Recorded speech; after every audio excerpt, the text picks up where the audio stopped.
Hi friends, welcome back to my channel. అందరూ ఎలా ఉన్నారండి? ఈ సంవత్సరం చలి చాలా ఎక్కువగా ఉందండి. అందరూ ఇంటి పట్టు నుండి జాగ్రత్తగా ఉండండి. ఇమ్యూనిటీ పెంచే ఆహార పదార్థాలని ఎక్కువగా తీసుకుంటూ ఉండండి. మరి ఈ రోజు వీడియోలో ఆడవాళ్ళందరికీ వంటింట్లో ఉపయోగపడే కొన్ని సరికొత్త చిట్కాలతో మీ ముందుకు వచ్చేసాను.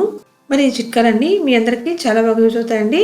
మరి వీడియో మొత్తాన్ని ఎక్కడ కూడా మిస్ కాకుండా చూడండి. వీడియో నచ్చితే తప్పకుండా లైక్ చేయండి, అలాగే మీ ఫ్రెండ్స్ కూడా షేర్ చేయండి.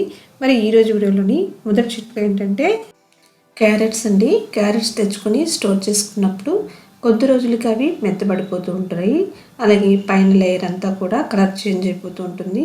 అలా కాకుండా క్యారెట్ అనేది ఎన్ని రోజులైనా పాడైపోకుండా, మెత్తగా అయిపోకుండా ఫ్రెష్గా ఉండడం కోసం చూస్తున్నారు కదా, ఉల్లిపాయలు ఉంటాయి కదండి, వాటిపైన తొక్కని తీసేస్తూ ఉంటాం కదా. అలా ఉల్లిపాయ తొక్కని ఒక బౌల్లో వేసుకొని అదే బౌల్లో మనం క్యారెట్లు కానీ పెట్టుకున్నట్లయితే క్యారెట్స్ అనేవి ఎన్ని రోజులైనా కానీ చాలా ఫ్రెష్గా ఉంటాయండి. ఉల్లిపాయ తొక్క అనేది ఎప్పుడు డ్రైగా ఉంటుందండి, వేడి అనేది ఉంటుంది. వాటి వలన క్యారెట్స్ అనేటివి ఫ్రెష్గా పాడైపోకుండా, మెత్తబడిపోకుండా చాలా ఫ్రెష్గా ఉంటాయి. ఇలా అన్నిటిని పెట్టుకొని క్లోజ్ చేసి పెట్టుకుంటే అప్పుడే మార్కెట్ నుంచి తెచ్చినట్లుగా ఫ్రెష్గా ఉంటాయండి. క్యారెట్స్ ఎప్పుడైనా కానీ ఫ్రెష్గానే తీసుకోవాలి. అప్పుడే అందులో ఉన్న విటమిన్స్ అన్నీ కూడా మనకు అందుతాయండి. క్యారెట్స్లో ఏ విటమిన్ ఉంటుంది, సి విటమిన్ ఉంటుంది, యాంటీ ఆక్సిడెంట్లు పుష్కలంగా ఉంటాయండి. ఆరోగ్యానికి ఎంతో మేలు చేసే క్యారెట్స్ని ఫ్రెష్గానే తీసుకుంటూ ఉండాలి. మరి క్యారెట్స్ని ఈ విధంగా స్టోర్ చేసుకొని ట్రై చేయండి. తర్వాత ఇప్పుడు రెండో చిట్కా అండి. ఇప్పుడు క్యారెట్స్ని పైన పీల్ తీసుకోవడానికి కోసం పీలర్ని వాడుకుంటూ ఉంటాము. ఇలా పైన ఉన్న తొక్కని పీల్ చేసేసి అలాగే క్యారెట్ని తురుముకొని ఫ్రై కానీ లేదా ఏదైనా స్వీట్ కానీ చేసుకుంటూ ఉంటాం కదండి. ఇలా క్యారెట్స్ని పైన ఉన్న పీల్ తీయడానికి అలాగే క్యారెట్ని తురుముకోవడానికి తురుము అనేది అందుబాటులో లేనప్పుడు, అంటే పీలర్ అనేది అందుబాటులో లేనప్పుడు ఇలా ఈ వడగట్టుకునే స్ట్రైనర్తో కూడా క్యారెట్ని తురుముకోవచ్చండి. చాలా సింపుల్గానే మనం క్యారెట్ని తురుముకోవచ్చు. ఈ వడగట్టుకుని ఇలా స్టీల్ది స్ట్రైనర్ ఉండింది అనుకోండి, ఇది చాలా షార్ప్గా ఉంటుందండి. ఇలాంటి స్ట్రైనర్తో చాలా సింపుల్గా క్యారెట్ని తురుముకోవచ్చు. చూస్తున్నారు కదా, క్యారెట్కి పైన ఉన్న తొక్కని ఈ విధంగా పీల్ తీసుకొని ఆ తర్వాత క్యారెట్ని తురుముకుంటున్నాం చూడండి. తురుముకునేది అందుబాటులో లేనప్పుడు ఇలా స్ట్రైనర్తో కూడా తురుముకోవచ్చు అండి. ఒక చిన్న టెక్నిక్తో మన ప్రాబ్లమ్ని ఈ విధంగా సాల్వ్ చేసుకోవచ్చు. తర్వాత ఇప్పుడు మూడవ చిట్కా అండి. చూస్తున్నారు కదా, వాటర్ బాటిల్ అండి. ఎక్కడికన్నా ట్రావెల్ చేసినప్పుడు వాటర్ బాటిల్ బస్సులో ఇస్తూ ఉంటారు. అలాగే మనం ఎక్కడికన్నా బయటకు వెళ్ళినప్పుడు వాటర్ బాటిల్ తీసుకుంటూ ఉంటాం కదా, అలాంటి వాటర్ బాటిల్ పడేయకుండా రీయూజ్ చేసుకుని వాడుకోవచ్చు అండి. నేను ఇక్కడ వాటర్ బాటిల్తో ఇంట్లో మనీ సేవ్ చేసుకోవడానికి వాడే ఉండిని తయారు చేస్తున్నాను. చూస్తున్నారు కదా, ఒక చాకుకి వేడి చేసి దీనికి లైట్గా సన్నగా హోల్ పెట్టుకున్నానండి. హోల్ పెట్టుకొని ఇప్పుడు ఇందులో నుంచి మనీ అంతా కూడా వేసుకుంటున్నాను. వేసుకొని పిల్లలకి చిన్నప్పటి నుంచి సేవింగ్ అలవాటు చేయాలండి. సేవింగ్ని అలవాటు చేయడానికి ప్రతిసారి మనం ఉండీలు కొనిస్తూ ఉండలేము. అలాంటప్పుడు ఇలా వాటర్ బాటిల్ తీసుకొని దీనికి ఇలా సన్న హోల్ పెట్టుకొని దాంట్లో కానీ మనీ వేసినాం అనుకోండి, మళ్ళీ అవి తీయడానికి అంత ఈజీగా రావండి. మనం హోల్ చిన్నగా పెట్టాము. అలాగే మనం పైన ఉన్న మూత తీసేసినా కానీ ఈ హోల్లో నుంచి మనకి ఆ డబ్బులు అనేది బయటికి రాదు. అలాంటప్పుడు ఈ బాటిల్ అంతా నిండే వరకు కూడా పిల్లల్ని దాంట్లో సేవ్ చేస్తూ ఉండమని చెప్పాలి. మళ్ళీ అదంతా కంప్లీట్ అయినాక ఆ బాటిల్ని కట్ చేసి మళ్ళీ మనీ మనం తీసుకోవచ్చండి. ఈ విధంగా పిల్లలకి చిన్నప్పటి నుంచి సేవింగ్ని అలవాటు చేయాలి. ఇలా వాటర్ బాటిల్తో కూడా ఉండిని తయారు చేసుకొని పిల్లలకి ఇచ్చామనుకోండి, వాళ్ళకి కూడా చాలా హ్యాపీగా ఫీల్ అవుతారు, చాలా ఇష్టంగా దాంట్లో సేవ్ చేయడానికి ఇష్టపడతారండి. ఇలా ప్రతిరోజు వాళ్ళకున్న మనం ఇచ్చే పాకెట్ మనీలో నుంచి ఇలా సేవ్ చేసుకునేది అలవాటు చేస్తూ ఉండాలండి. ఈ చిట్కా నచ్చినట్లయితే తప్పకుండా ట్రై చేయండి. తర్వాత ఇప్పుడు నాలుగో చిట్కా. నేను ఇక్కడ చేపలను తీసుకొని క్లీన్ చేసుకున్నాను. చేపలు అనేది నీచు వాసన అనేది ఎక్కువగా వస్తూ ఉంటుంది. అలా స్మెల్ అనేది రాకుండా ఉండడం కోసం చేపల్ని క్లీన్ చేసుకునేటప్పుడు ముందుగా లావు ఉప్పు ఉంటుంది కదా, కల్లుప్పు, దాన్ని వేసుకొని క్లీన్ చేసుకోవాలి. ఆ తర్వాత పసుపు వేసుకొని క్లీన్ చేసుకోవాలి. ఆ తర్వాత ఈ రెండింటితో బాగా క్లీన్ చేసుకున్న తర్వాత నేను నిమ్మకాయ రసాన్ని కూడా వేసుకొని క్లీన్ చేస్తానండి.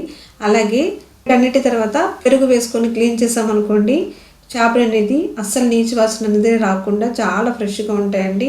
అలాగే ఇలా అన్నిటితో క్లీన్ చేయడం వల్ల చేపలు అనేది లోపల ఉప్పు, కారం అంతా కూడా బాగా పట్టి చాలా ఫ్రెష్గా ఆ కర్రీ అనేది టేస్ట్ చాలా బాగుంటుంది. చేపలను ఈసారి శుభ్రం చేసేటప్పుడు ఈ విధంగా పసుపుతోను, ఉప్పుతోను, అలాగే నిమ్మకాయ రసంతో పాటు పెరుగు వేసుకొని కూడా క్లీన్ చేయండి. చాలామంది ఉప్పు, పసుపు వేసి క్లీన్ చేస్తూ ఉంటారండి, కానీ ఇలా పెరుగుతో కూడా ఒకసారి క్లీన్ చేసి చూడండి. నీచు వాసన అనేది అస్సలు రాకుండా చాలా ఫ్రెష్గా అయితే చేపలు ఉంటాయండి. తప్పకుండా ట్రై చేయండి. తర్వాత ఇప్పుడు ఐదవ చిట్కా అదేంటంటే చేపల కర్రీ చేసినా లేదా చికెన్ కర్రీ చేసినా నాన్ వెజ్ ఏదైనా కానీ చేసినప్పుడు మొత్తం స్టవ్ అంతా కూడా నాన్ వెజ్ స్మెల్ అనేది అలాగే ఉంటుంది. అలాగే షింక్ అంతా కూడా నాన్ వెజ్ స్మెల్ వల్ల మొత్తం కూడా అదొక రకమైన నీచు వాసన అనేది వస్తూ ఉంటుందండి. అలాంటప్పుడు మనం షింకుని కానీ అలాగే స్టవ్ని కానీ క్లీన్ చేసుకుంటూ ఉండాలి. అలా స్మెల్కే మనకి ఎక్కువగా బొద్దింకలు అనేది ఫామ్ అయిపోతూ ఉంటాయండి. అలా బొద్దింకలు ఫామ్ అయిపోకుండా కిచెన్ అనేది బ్యాడ్ స్మెల్ రాకుండా నీచు వాసన రాకుండా నేను ఇక్కడ వాటర్లో పాండ్స్ పౌడర్ వేసుకున్నానండి. ఏ పౌడర్ అయినా పర్వాలేదు. ఇలా పౌడర్ వేసుకొని ఆ వాటర్ని ఒక స్ప్రే బాటిల్లో వేసుకొని ఇప్పుడు దీంతో మనం స్టవ్ని అలాగే షింకుని క్లీన్ చేసుకుంటే స్టవ్ ఎప్పుడు కూడా బ్యాడ్ స్మెల్ రాకుండా గుడ్ స్మెల్తో ఉంటుంది. అలాగే స్టవ్ మీద పడిన నూనె మరకలంతా కూడా పోతాయండి. స్టవ్ అనేది ఎప్పుడు కూడా ఆయిల్ మరకలు లేకుండా ఫ్రెష్గా ఉంటుంది. అలాగే స్మెల్ అనేది నీచు వాసన అనేది రాకుండా వంటిల్లు నీట్గా మెయింటైన్ అవుతుంది. నేను ఇక్కడ స్టవ్ని క్లీన్ చేసుకున్నాను. దీనికోసం ఆ వాటర్లో డిప్ చేసుకొని అదే కిచెన్ టవల్తో స్టవ్ గట్టుని క్లీన్ చేశానండి. ఎంత నీట్గా ఉందో ఈ విధంగా నీట్గా మెయింటైన్ చేసుకోవాలి.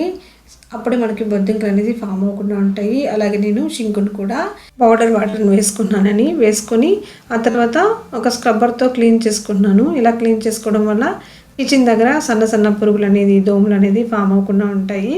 కిచెన్ ఎప్పుడు కూడా నీట్గా మెయింటైన్ అవుతుంది. నీచు వాసన అనేది రాకుండా ఉంటుందండి. ఈ విధంగా ట్రై చేయండి. వంటిల్లు కానీ షింకుని కానీ స్టవ్ని కానీ నీట్గా పెట్టుకున్నప్పుడే మనకి ఎటువంటి బొద్దింకలు అనేది ఫామ్ అవ్వకుండా ఉంటాయి. వంటిల్లు ఎప్పుడు కూడా నీట్గా మెయింటైన్ అవుతుందండి. అలా కిచెన్లోని పని అయిపోతుంది. కిచెన్ దగ్గర కానీ షింక్ దగ్గర పని అయిపోయిన తర్వాత ఈ విధంగా క్లీన్ చేసుకొని ఇలా డ్రైగా పెట్టుకున్నట్టయితే ఎటువంటి పురుగులు ఫామ్ అవ్వకుండా ఉంటాయండి. చూసారు కదా షింక్ అనేది ఎంత నీట్గా ఉందో. ఈ విధంగా ట్రై చేయండి. తర్వాత ఇప్పుడు మరొక చిట్కా అండి. ఈ సంవత్సరం చలికాలం చాలా ఎక్కువగా ఉందండి. చలి అనేది చాలా ఎక్కువగా ఉంది. అలాంటప్పుడు మనం ఎప్పుడు సాక్స్ని మెయింటైన్ చేసుకోవాలి. అంటే ఇంట్లో మనం చెప్పులు వేసుకొని తిరగలేం కదండి. అలాంటప్పుడు సాక్స్లు వేసుకుంటే చల్లగా లేకుండా ఉంటుంది. దానివల్ల మన బాడీ అనేది కూల్గా లేకుండా టెంపరేచర్ అనేది మెయింటైన్ అవుతుంది. దానికోసం నేను ఇక్కడ సాక్స్లు వేసుకుంటూ ఉంటాను. సాక్స్ల లోపల మనం ఇలా పౌడర్ వేసుకున్నాం అనుకోండి, ఈ పౌడర్ అనేది మన బాడీని వేడిగా వెచ్చగా ఉంచడానికి ఉపయోగపడుతుందండి. అందుకే నేను సాక్స్లో పౌడర్ వేసుకొని జస్ట్ అలా రఫ్ చేసుకొని వేసుకోండి. అలాగే సాక్స్లు ఎక్కువగా వేసుకోవడం వల్ల అవి స్మెల్ వచ్చేస్తూ ఉంటుందండి. అలా కాకుండా ఉండడం కోసం కూడా ఇలా సాక్స్ల లోపల పౌడర్ వేసుకుంటే వెచ్చగానే ఉంటుంది. అలాగే ఆ బ్యాడ్ స్మెల్ అనేది రాకుండా గుడ్ స్మెల్తో ఉంటుందండి.